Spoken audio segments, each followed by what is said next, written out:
Sir Trump ने 1977 में जो एफसीपीए कानून वहाँ बना, फॉरेन करप्ट प्रैक्टिसेस एक्ट, उस पर 6 महीने की रोक लगा दी। इस पर कैसे देखते हैं? ये उसका ट्रम्प का बिजनेस एटीट्यूड है, बिजनेस उसका माइंडसेट है और उस दृष्टि से ये एक अच्छा कदम है। कुछ कानून ऐसे हैं जो व्यवहारिक नहीं होते, प्रैक्टिकल नहीं होते, इसलिए फेल होते हैं। इसलिए नरेंद्र मोदी ने सत्ता में आने के बाद में 20 कानून ऐसे बदल डाले जो कि निष्क्रिय थे, डिफंक्ट थे, काम नहीं आ रहे थे। तो इस रूल को वहाँ उन्होंने जो है ना चेंज किया। उनका मतलब सीधा सा है कि अगर मेरा टारगेट बिजनेस है, अगर ट्रम्प का नाम बिजनेस है, तो मैं उन सब बाधाओं को दूर करूंगा जो बिजनेस लाने में मेरे लिए बाधा के हिंड्रेंस क्रिएट करती हैं, दीवार खड़ी करती हैं।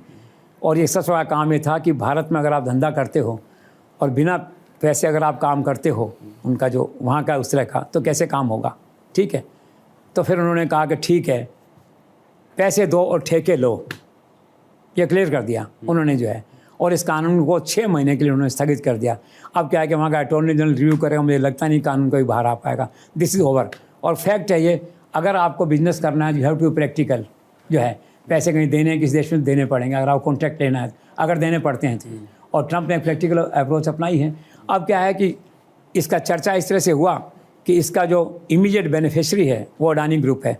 अडानी ग्रुप का केस था इन्हीं धाराओं के तहत वहाँ पे जो है, तो एक मेजर रिलीफ आप कह सकते हैं। लेकिन ऐसा नहीं है कि गवर्नमेंट ऑफ इंडिया ने इन्फ्लुएंस किया ट्रंप को कि अडानी के फेवर में तुम्हें फैसला करो, कोई चांस नहीं है। You know Trump a man of his own mood, own passion, on terms condition जो है। लेकिन ये फैसला अच्छा हुआ है, प्रैक्टिकल फैसला है।